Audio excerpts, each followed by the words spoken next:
राष्ट्र सर्वप्रथम राष्ट्र सर्वप्रथम राष्ट्र सर्वप्रथम। रक्षा मंत्री राजनाथ सिंह ने बीना सागर में सार्वजनिक बैठक को संबोधित किया। उन्होंने कहा कि भाजपा के लिए जनता जनार्दन है और भाजपा के नेताओं की कथनी और करनी में कोई अंतर नहीं होता। वहीं पीएम मोदी के नेतृत्व में भारतीय जनता पार्टी की सरकार द्वारा किए गए विकास कार्यों की चर्चा की और कहा कि भ्रष्टाचार को समाप्त करने के लिए सिस्टम में बदलाव लाना जरूरी है। इसके साथ ही उन्होंने जनता से बीजेपी को वोट देने की अपील की। आज के 18-20 वर्ष पहले मध्य प्रदेश की क्या हालत थी और आज कितना बड़ा अंतर है। अब हमारे शिवराज सिंह जी 17-18 वर्षों से मुख्यमंत्री हैं। शिवराज जी की सरकार ने जो काम किया है, क्या कभी हिंदुस्तान के किसी राज्य में हुआ हो तो मुझे बताइए। करिश्माई काम किया है आपके शिवराज सिंह ने। बताइए, प्रधानमंत्री किसान सम्मान निधि के अंतर्गत जहां पर मोदी जी 6,000 रुपया हर किसान परिवार को उपलब्ध कराते हैं, तो अकेली सरकार इस मध्य प्रदेश की जिसने कहा कि नहीं, हम 6,000 रुपया अपने राज्य सरकार की तरफ से भी अपने किसानों को मुहैया कराएंगे, ये केवल और केवल मध्य प्रदेश की सरकार ने किया। कौन ये कल्पना कर सकता। बहुत सारी योजनाएं हैं। प्रधानमंत्री ने गरीब व्यक्ति पहले जेब में पैसा न होने के कारण इलाज के अभाव में दम तोड़ देता था, इलाज नहीं करा पाता। हमारे प्रधानमंत्री ने आयुष्मान भारत योजना लागू कर दी और ये कहा 5 लाख रुपए तक तुम्हारा मुफ्त इलाज होगा।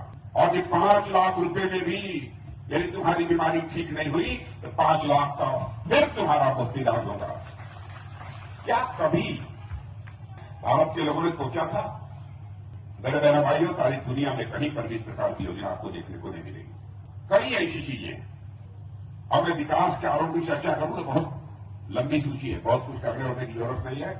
मुझे चेहरा देखकर लग रहा है कि आप लोग सरकार के कामकाज से संतुष्ट हैं और आप लोगों ने मन बनाई है और देश का कद सारी दुनिया में बढ़ रहा है। पहले दुनिया के मंचों पर भारत कुछ बोलता था तो दुनिया कहती थी कि भारत कमजोर देश है, सुनो न सुनो कोई फर्क नहीं पड़ता। आज यदि अंतर्राष्ट्रीय मंचों पर भारत कुछ बोलता है, दुनिया कान खोलकर सुनती है कि भारत बोल क्या रहा है, यह भारत की नीति है। आज के 7 साल 8 साल पहले मैंने अपनी सरकार दिल्ली में आने के पहले 100 में 92 मोबाइल दुनिया के दूसरे देशों से मंगाई जाती। और आज आपको जानकर खुशी होगी कि आपके प्रधानमंत्री ने करिश्मा कर दिया है मेरे बहनों भाइयों। अब 92% मोबाइल भारत में बनती है और भारतवासियों के हाथों से बनती है। स्वाभाविक है लोगों को रोजगार मिला हो। कई ऐसी चीजें। अब प्रदीप जी ने कहा कि भारत की सीमाएं सुरक्षित। और रक्षा मंत्री हूं, मैं कह रहा हूं कि सचमुच सुरक्षित है। वैसे मैं जानता हूं भारत का चरित्र है कि भारत ने आज तक न तो दुनिया के किसी देश पर कभी कोई आक्रमण किया है और दुनिया के किसी देश की 1 इंच जमीन पर भारत ने कभी कब्जा किया है। लेकिन भारत की तरफ कोई बुरी आंख उठाकर देखने की कोशिश करेगा तो भारत उसका मुंहतोड़ जवाब देने की हैसियत रखता है। मेरे आपने देखा कि पूरी पुलवामा की घटना हुई थी। पाकिस्तान से आकर आतंकवादियों ने क्या कर दिया, हमारे कई सुरक्षा के जवानों को अंधेरी रात में आकर बॉर्डर क्रॉस करके उनकी जान ले ली, वो शहीद हो गए। और उसके बाद आपने देखा हमारे भारत के सेना के जवान सीमा के इस पार ही नहीं बल्कि सीमा के उस पार जाकर आतंकवादियों का सफाया करने में पूरी तरह से कामयाब है। पहले टैंक, तोप, हथियार, यह सब सारी चीजें विदेशों से आती थी, जहाज, फाइटर प्लेन। आपको आश्चर्य होगा इतने वर्षों के अंदर यह करिश्मा हो गया। बहुत सारी चीजें इसमें से हम लोग भारत में बनाने लगे। दुनिया से हथियार, यह सब सारा साजो सामान खरीदने वाला दुनिया का बहुत बड़ा देश ये भारत था। लोगों से खरीदता था दूसरे देशों से।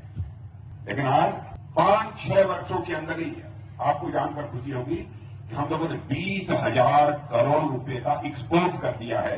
यानी जो चीज बनाते हैं रक्षा से संबंधित, तो गोले बारूद, मिसाइल, अब हम दुनिया के दूसरे देशों को देते हैं। भारत आत्मनिर्भर बन रहा है। हम अपने पैरों पर खड़े हो रहे हैं। दुनिया के देशों पर हम निर्भर नहीं रहना चाहते। यह हालत है भारत की। और भ्रष्टाचार का जहां तक सवाल है, मैं आपको याद दिलाना चाहता हूं, राजीव गांधी जी ने एक बार कहा था ना, हम 100 पैसा ऊपर से भेजते हैं लेकिन नीचे पहुंचते पहुंचते बामुश्किल 14 पैसा लोगों की जेबों तक पहुंच पाता है। 86 पैसा ये भ्रष्टाचार की भेंट चढ़ जाता है। लेकिन मोदी जी ने क्या करिश्मा किया, ऐसी व्यवस्था कर दी कि 6,000 रुपया बैंक से निकलता है तो 6,000 का 6,000 आपके जेब में पहुंचता है, आपके खाते में।